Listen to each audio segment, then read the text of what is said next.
Everyone. तो उस दिन जो वीडियो जहाँ से छूटा था मैं वहाँ से स्टार्ट करता हूँ। तो उस दिन मैंने पढ़ाया था ग्रीनविच टाइम, ठीक है। आपको याद है वो प्राइम मेरिडियन से गुजरता है, उसको हम लोग क्या बोलते हैं, ग्रीनविच टाइम। ग्रीनविच एक लंदन का जगह का नाम है, तो इसलिए वो जगह का नाम जीएमटी से जाना जाता है, ग्रीनविच टाइम, ठीक है। और हम लोग ने उसमें पढ़ा था कि 1 डिग्री को हम लोग कितना मिनट में दिखाते हैं, 4 मिनट के डिफरेंस में दिखाते हैं। ये वाला आज मैं आप लोग को एक मैच करके दिखाऊंगा, तो इससे आपको कंफर्म हो जाएगा कि ये वाला कैसे करना है, ठीक है। जैसे कि आप एक ग्लोब देख रहे हैं, ठीक है। इसमें कुछ डिग्री दिया हुआ है, जैसे आप देख सकते हैं ये वाला आपका है 30 डिग्री, और ये 60, और ये 90। तो ये वाला कौन सा है, 15 डिग्री, ठीक है। तो यहाँ से रिलेट करके कुछ मतलब जो ये लिखा हुआ है ना, 1 degree is equal to 4 minute, वो कैसा है ये देखते हैं हम लोग, ठीक है। तो अभी जो देख पा रहे हैं, तो आप देख पा रहे हैं मैंने क्या लिखा, टोटल हम लोग का ये डिग्री कितना है अर्थ का, ये टोटल हम लोग का डिग्री कितना है, 360 डिग्री, ठीक है। तो मैंने इसको लिया 360 डिग्री।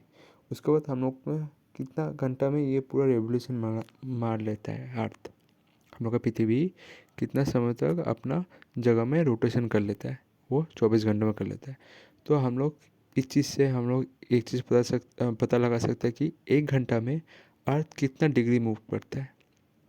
तो जैसे कि आप देख रहे हैं 1 घंटा में अर्थ 15 डिग्री मूव करता है, ठीक है।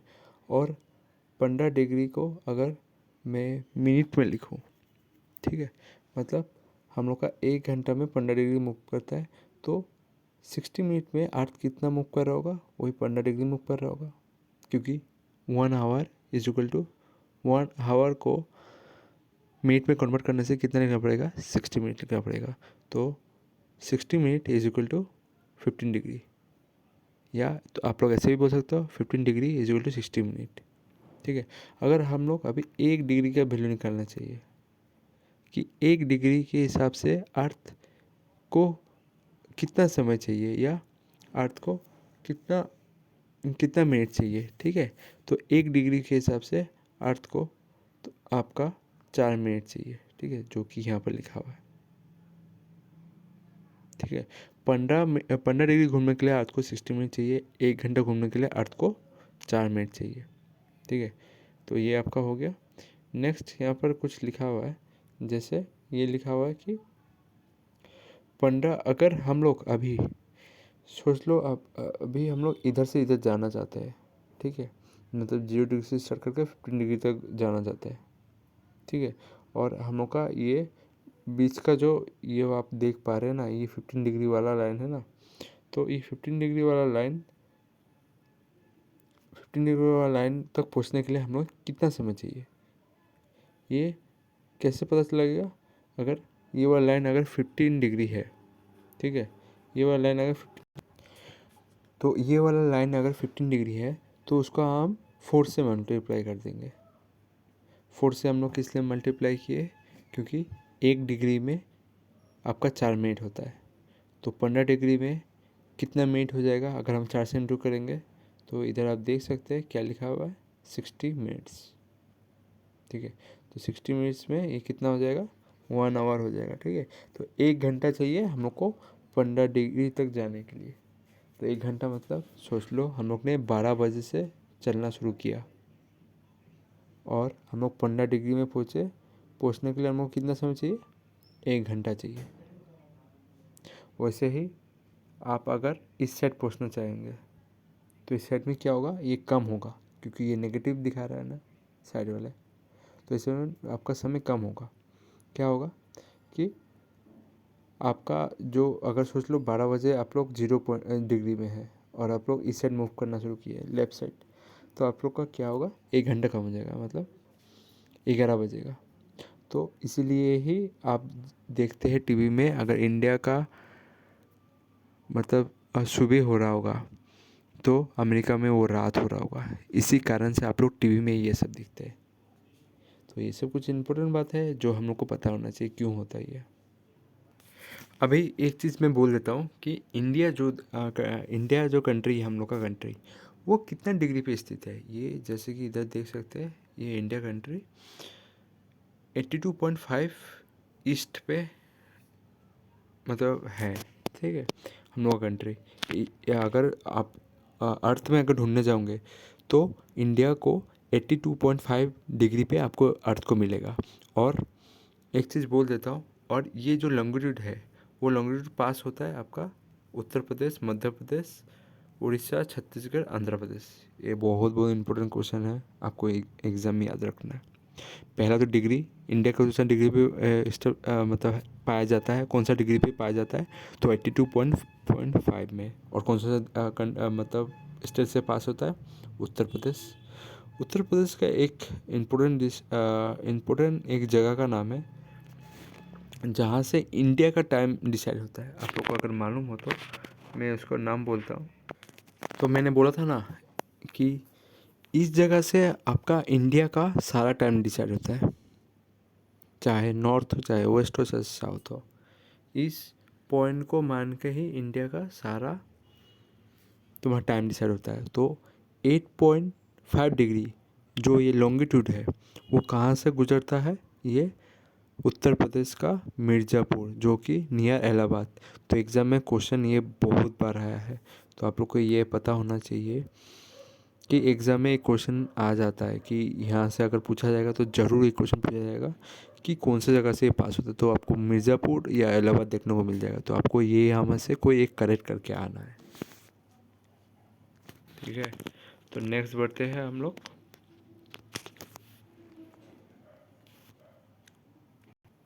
तो यहाँ पर देखिए, आप लोग का लिए एक मैथ सॉल्व किया हूँ जिसमें हाँ मैं बता रहा हूँ इंडिया का टाइम, इंडिया टाइम और जीएमटी के टाइम कितना का डिफरेंस है। तो ये क्वेश्चन बहुत बार पूछा जाता है, इसलिए मैंने मैसेज सॉल्व किया ताकि आप लोग को समझ में आए, ठीक है। जैसे कि हम लोग को पता है इंडिया कितना डिग्री पे स्थित है, वो 82.5 या 82 पॉइंट हाफ, सॉरी 82 हाफ बोल सकते हैं, ठीक है। ये 82.5 पे स्थित है। और हमको पता है 1 डिग्री का वैल्यू कितना होता है, 4 मिनट, ठीक है। 1 डिग्री का वैल्यू कितना होता है, 4 मिनट। तो अगर हम लोग को ये पता लगाना है कितने आवर पे कन्वर्ट करना है, तो ये तो टोटल 330 मिनट्स हो जाएगा ना। अगर हम लोग को मिनट को आवर में कन्वर्ट करना है तो हम लोग को क्या करना पड़ेगा, 60 से डिवाइड देना पड़ेगा। तो कितना आ जाएगा, 5.5 आवर। तो इसीलिए आप देखते हैं जब आप लोग क्रिकेट इंडिया में देखते हैं, और सॉरी जब आप लोग टीवी पे क्रिकेट देखते हो और वो क्रिकेट मैच लंदन पे चल रहा हो, तो वो हम लोग का 5.5 मिनट, सॉरी 5.5 आवर से पीछे होता है। तो ये हम लोग को पता होना चाहिए क्यों होता है, क्योंकि हम लोग का इंडिया 82.5 डिग्री पे स्थित है और इंग्लैंड शायद आपका 52.33 नॉर्थ के इस आसपास है। आप लोग एक बार चेक कर सकते, गूगल मार के, कोई प्रॉब्लम नहीं है। पर मैं इंडिया का बोल दिया, इंडिया ग्रीन मीन टाइम से कितना आगे पीछे डिफरेंस में है। तो इसी कारण से आप लोग टीवी में देखते हैं कि मतलब क्रिकेट मैच बहुत लेट से स्टार्ट हो रहा है उस समय। तो ये चीज़ के कारण ही होता है। आप लोग को ये सब चीज़ अपने से पूछना चाहिए था कि ये सब चीज़ क्यों हो रहा है पीछे, क्योंकि इंडिया में 2 बजे तरफ क्रिकेट मैच शुरू हो जाता है और इंग्लैंड में आपका शायद 6-7 बजे शुरू होता है, या सुबह ही शुरू हो जाता है, कभी कभी देख सकते हैं। ऑस्ट्रेलिया में ज़्यादातर कभी सुबह शुरू हो जाता है, तो इसी कारण से शुरू होता है। तो आगे बढ़ते हैं, आगे बढ़ते हैं। तो वही जो हम लोग ने पढ़ा है, क्या लिखा हुआ है, Indian standard time is 5 hour 30 minute ahead of GMT, Greenwich mean time. समझ में आया। तो इसमें यही बोला गया है 5 घंटा 30 मिनट आगे है इंडियन स्टैंडर्ड टाइम। बहुत इंपॉर्टेंट है, बहुत बार क्वेश्चन एग्जाम में पूछा जाता है, आप मार्क कर लीजिए, बहुत इंपॉर्टेंट नहीं है। चलिए अभी हम लोग इंटरनेशनल डेडलाइन के बारे में पढ़ते हैं, ठीक है। तो इंटरनेशनल डेडलाइन के बारे में एक बात बोल दूँ, इंटरनेशनल डेडलाइन को बीच में से आधा किया गया है और उसका लाइन कभी सीधा नहीं रखा है, वो 4 बार बेंड हुआ है। मैं उसको इमेज देखूंगा ज़रूर, आप थोड़ा वेट करिए। तो 4 बार बेंड किया गया है और जो लाइन वो खींचा गया ना, उसके सामने से एक स्ट्रेट निकलता है, ठीक है। एक स्ट्रेट निकलता है जिसका नाम है बेरिंग स्ट्रेट, ठीक है। बेरिंग स्ट्रेट ये आर्टिक ओशन के सामने है, ठीक है। नेक्स्ट एक चीज़ बोल देता हूँ आपका, जब मैं ईस्ट में जाता हूँ, ठीक है, ईस्ट में जाने पर एक दिन डिक्रीज हो जाता है। ऐसे आप लोग समझ सकते हैं। आप जहाँ से है, मैं चलिए आप लोग को वही डायग्राम देख के समझाता हूँ, नहीं तो आप लोग समझ। जैसे कि आप लोग देख सकते हैं कि ये वाला आपका इंटरनेशनल डेट लाइन हो गया, ठीक है। ये यहाँ पर ही 4 बार बेंड का है और बेरिंग स्ट्रेट यहाँ पर ही है। ये वाला ईस्ट साइड है, ये वाला वेस्ट साइड है। हम लोग को ईस्ट साइड मूव करने पर क्या होता है, एक दिन माइनस हो जाता है, और हम लोग ईस्ट साइड मूव करने पर क्या होता है, एक दिन प्लस हो जाता है। तो यही है कि ईस्ट में जाने से एक दिन माइनस, वेस्ट में जाने से एक दिन प्लस। तो यही आप लोग को याद रखना है, ज़्यादा जानने की बात नहीं है इधर, तभी बता दिया। चलिए आगे बढ़ते हैं। यही सब मैंने पॉइंट बोला था कुछ देर पहले, तो ये सब आप पॉइंट पढ़ सकते हैं अपना पॉज करके। नेक्स्ट बढ़ते हैं। नेक्स्ट पॉइंट यहाँ पर क्या लिखा हुआ है, जो सन रे है पृथ्वी का, वो सन रे डायरेक्ट इक्वेटर में पड़ता है, जिसके कारण डे और नाइट हमेशा इक्वल होता है, ठीक है। नेक्स्ट पॉइंट क्या दिया है, due to the flatness of earth the force of gravity is least in the equator और at the equator and maximum in the pole. क्या समझाया, अर्थ का फ्लैटनेस के कारण हम लोग का जो इक्वेटर होता है, इक्वेटर में क्या होता है, मिनिमम होता है, और मैक्सिमम कहाँ होता है, पोल में, ठीक है। पोल में ये हम लोग का क्या होता है, मैक्सिमम होता है ग्रेविटी हम लोग का। अगर हम लोग इक्वेटर में खड़ा होगा तो हम लोग का लेस्ट होगा ग्रेविटी खींचने का ताकत। अगर हम पोल पे होगा तो हम लोग को ज़्यादा ज़ोर से खींचेगा, ठीक है। इसके कारण से देखते होंगे ना कि मीटेरोइड और एस्टेरॉइड ज़्यादा तेज़ी से गिरता है, और सामने आने से पृथ्वी इसको खींचने लगता है, जिसके कारण वो गोल गोल गोल गोल गोल गोल पृथ्वी में चक्कर लगाते हुए अर्थ में घुसने की कोशिश करता है, इसके कारण ही। तो हम लोग ये जान सकते हैं पोल कहाँ होता है। ऐसे ही याद रखना, बस रेडियस बढ़ेगा तो ग्रेविटी भी बढ़ेगा। अगर आप लोग साइंस के स्टूडेंट होते तो उस फॉर्म में से जान सकते हो, नहीं तो आप लोगों के लिए एक दिखा देता हूँ कि gravitational is directly proportional to, inversely proportional to radius, ठीक है। तो आप लोग का अगर रेडियस बढ़ेगा तो आप लोग का अगर रेडियस बढ़ेगा तो ग्रेविटी भी बढ़ेगा, ठीक है। या सॉरी, मैंने एक चीज़ ये गलती लिख दिया कि ये फॉर्मूला नहीं है कि gravity is directly proportional to radius, directly proportional, उस समय मैंने बोल दिया इन्वर्सली प्रोपोर्शनल। ये वाला करेक्ट कर लेना, ठीक है। जैसे रेडियस बढ़ेगा ग्रेविटी भी बढ़ता जाएगा, क्योंकि आप लोग ने अगर 10 में एक फॉर्मूला पढ़ा होगा तो जिसमें आप लोग का फॉर्मूला था G is equal to gravitational constant, और इधर में आप लोग क्या रहता था, 2 मास रहता था, और इधर में क्या रहता आर स्क्वायर,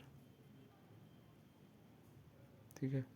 तो आप लोग इससे भी आप लोग पता कर सकते हो। या उसका और एक ट्रिक था, या नहीं तो आप लोग ये फॉर्मूला से आप लोग याद कर सकते हो कि G is equal to G 1 -